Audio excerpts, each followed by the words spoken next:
Baik, Assalamualaikum warahmatullahi wabarakatuh. Saya Yolanda Eriani, mahasiswa Magister Manajemen Universitas Andalas. Nah, kali ini saya akan buat video mengenai analisis top-down PT Bank Rakyat Indonesia atau yang kita kenal dengan PT Bank BRI. Nah, ini merupakan salah satu tugas dari mata kuliah investment saya. Baik, kita mulai saja. Analisis top-down PT Bank Rakyat Indonesia Persero Tbk. Nah, yang pertama adalah profil perusahaan. Bank Rakyat Indonesia Persero Tbk ini pertama kali itu didirikan pada tanggal 16 Desember 1985 di Purwakarta, Jawa Tengah. Awalnya tujuan dari pendirian PT Bank Rakyat Indonesia atau Bank BRI ini difokuskan untuk pengembangan layanan keuangan mikro, kecil, dan menengah atau yang dikenal dengan UMKM.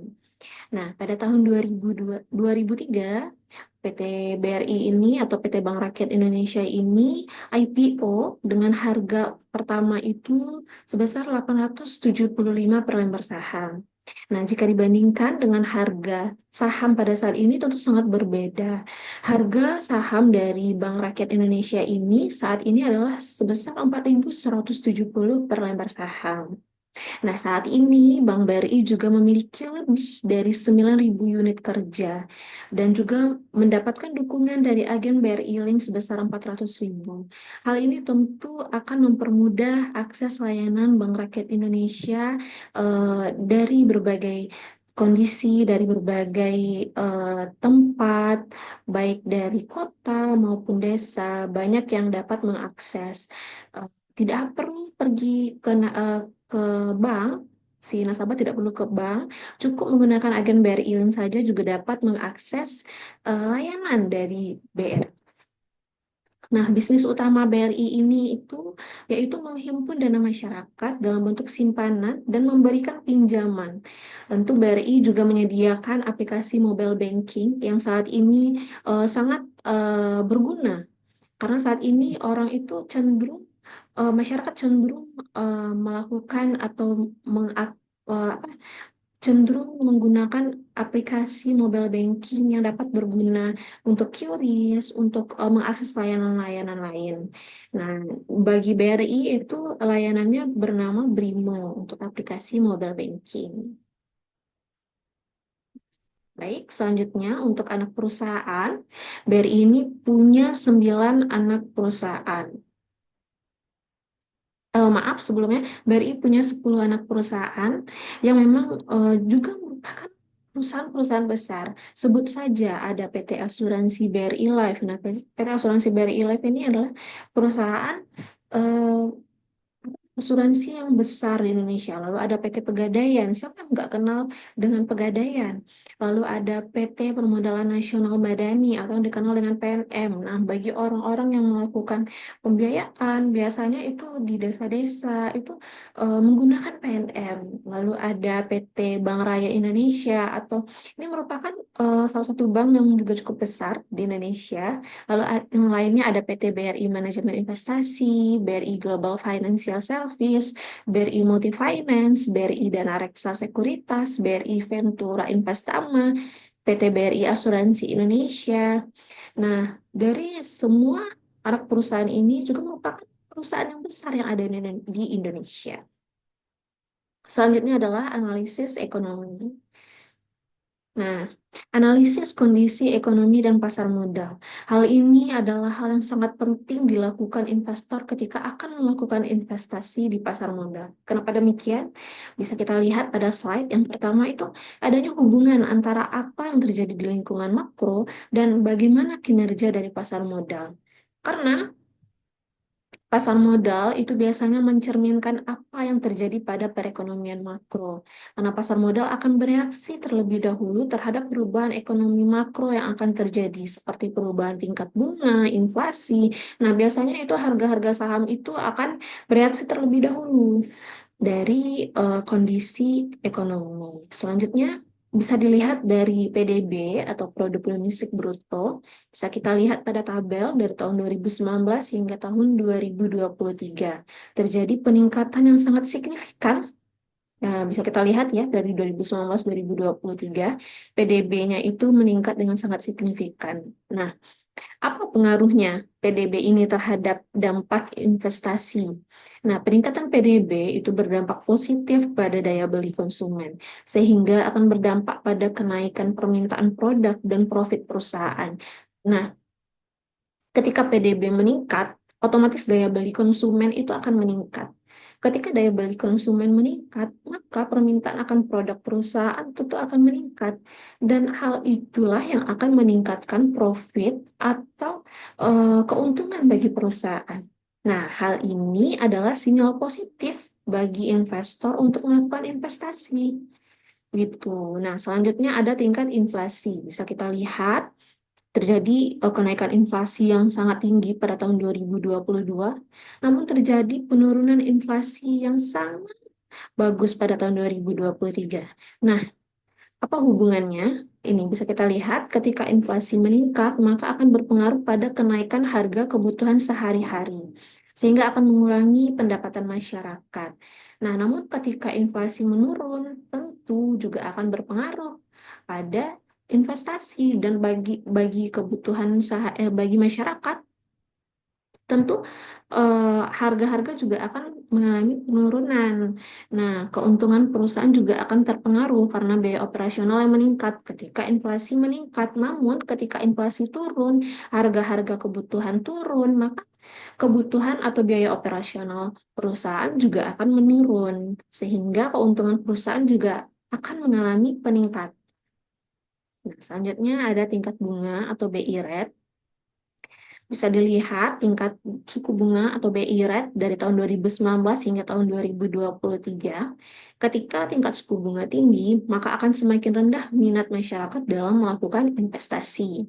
Tingkat suku bunga yang tinggi juga bisa membuat investor menarik sahamnya dan memindahkan investasinya pada deposito. Nah, kenapa hal ini terjadi?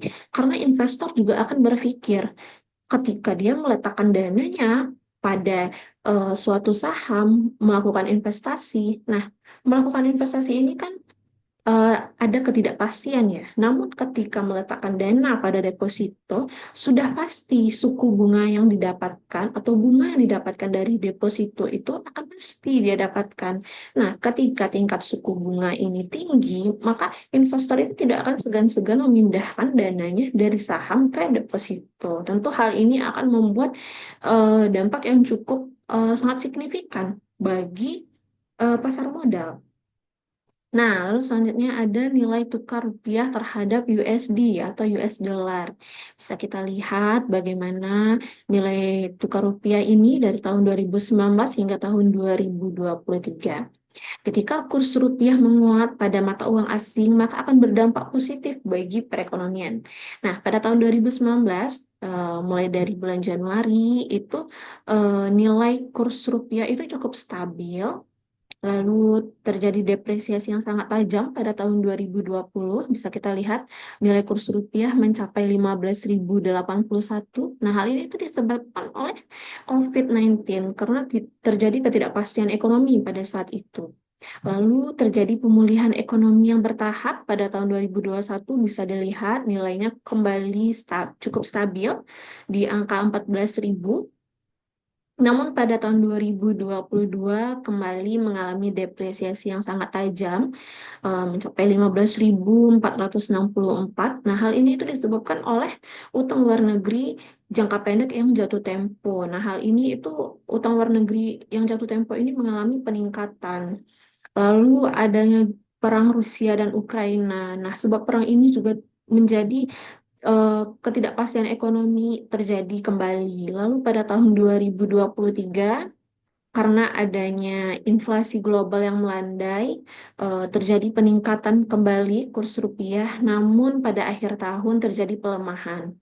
Nah, ketika pelemahan nilai tukar rupiah terhadap USD ini, tidak semua sektor mengalami kerugian atau ada beberapa sektor yang memang bisa apa mengalami keuntungan atau bisa kita berinvestasi pada sektor itu. Sebut saja sektor ekspor seperti kelapa sawit, batu bara. Nah, ketika kelapa sawit dan batu bara ini baik, sektornya bagus untuk melakukan investasi.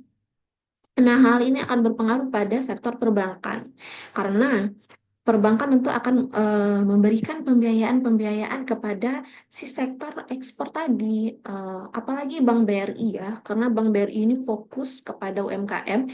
Nah, dia bisa mencari UMKM yang berada pada sektor ekspor dan memberikan pembiayaan. Nah, tentu hal ini juga akan berdampak pada keuntungan dari bank itu sendiri. Baik, selanjutnya itu adalah analisis industri. Pada analisis industri ini, kita melihat bagaimana Porter's Five Force Model. Jadi ada lima faktor. Yang pertama itu persaingan kompetitif. Bersaing dengan bank besar lainnya seperti BCA, BNI, dan Bank Mandiri. Keunggulan BRI fokus pada sektor mikro dan UMKM. Nah, BRI ini merupakan salah satu bank yang sangat besar di Indonesia. Nah, Bank BRI ini juga melakukan persaingan yang sangat kompetitif dengan bank besar lainnya seperti BCA, BNI, dan Bank Mandiri. Namun, ada keunggulan dari Bank BRI yang memang tidak bisa ditandingi dari bank lainnya, yaitu adanya fokus pada sektor mikro dan UMKM. Nah, selanjutnya adalah kekuatan pemasok. Nah, pada sektor perbankan, pemasok itu adalah nasabah. BRI terus memperkuat layanan digital seperti pengembangan platform Brimo. Kenapa hal ini dilakukan? Untuk membuat nasabah menjadi lebih loyal pada perusahaan sehingga nasabah itu akan terus melakukan eh, mempercayakan dananya pada perusahaan. Lalu selanjutnya adalah kekuatan pelanggan.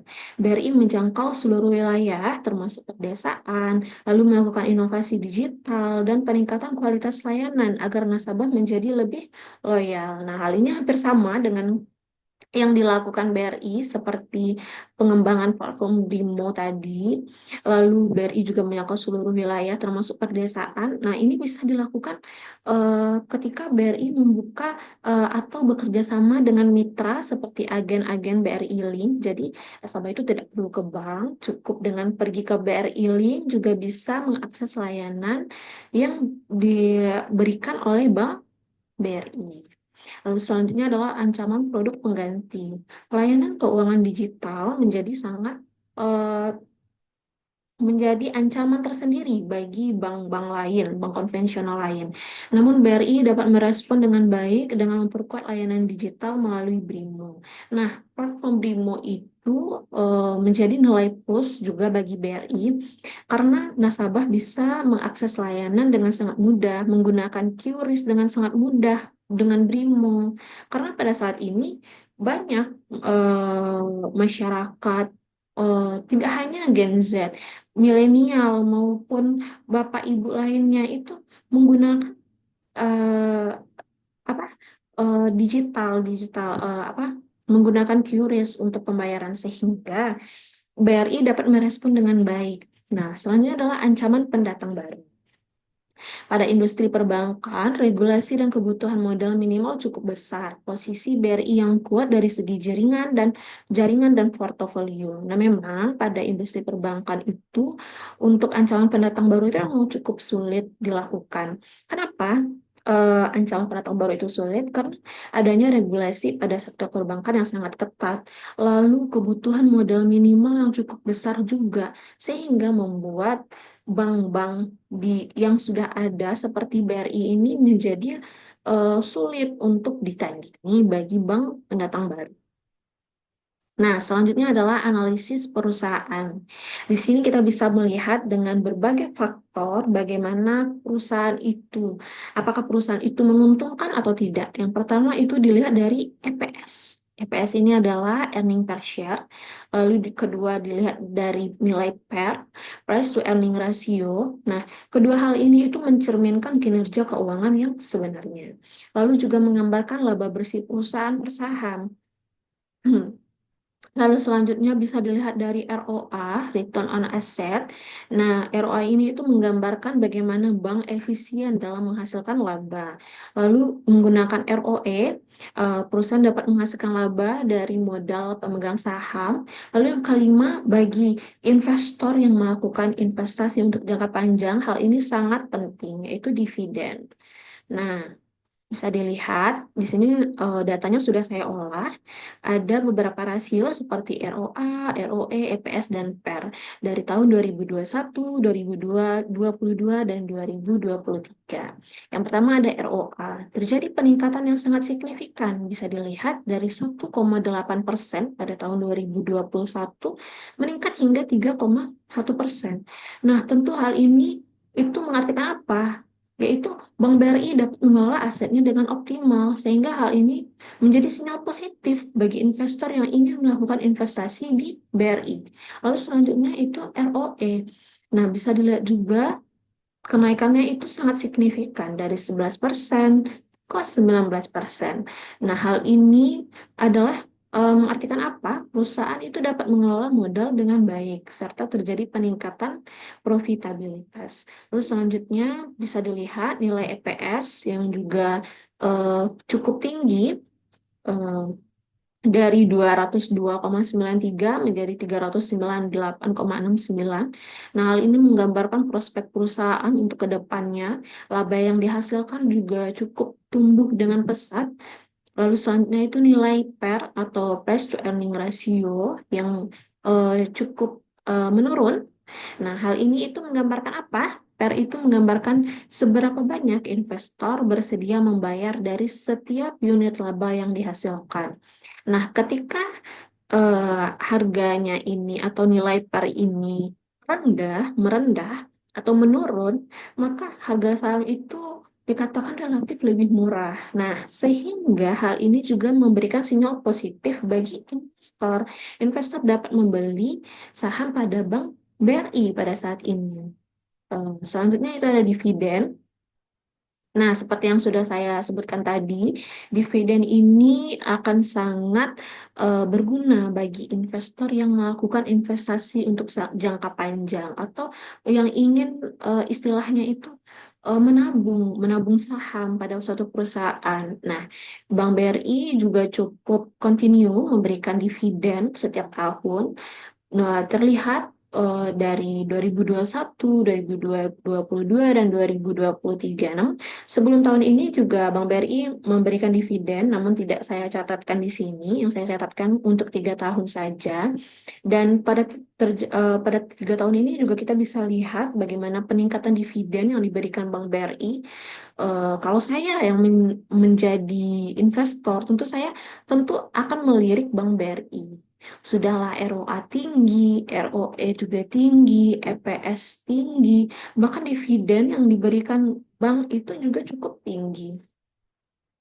Nah, selanjutnya adalah kesimpulan dan rekomendasi. Bisa kita lihat bagaimana prospek bisnis ke depannya itu tentu sangat baik. Lalu kemampuannya beradaptasi dengan perkembangan teknologi seperti platform Brimo tadi dapat mempermudah nasabah sehingga nasabah bisa menjadi loyal pada bank. Lalu fokus utama Bank BRI juga pada pemberdayaan dan UMKM yang menjadi prioritas perusahaan. Nah, hal ini belum ada tandingan dari bank manapun karena masih BRI yang menjadi perusahaan perbankan paling unggul untuk pemberdayaan UMKM pada saat ini. Lalu pertumbuhan kinerja keuangannya juga sangat stabil dan bahkan terus meningkat dengan sangat baik untuk Bank BRI. Lalu selanjutnya prospek industri perbankan yang optimis dalam menghadapi tantangan perekonomian global. Nah, baik. Terima kasih atas perhatiannya. Assalamualaikum warahmatullahi wabarakatuh.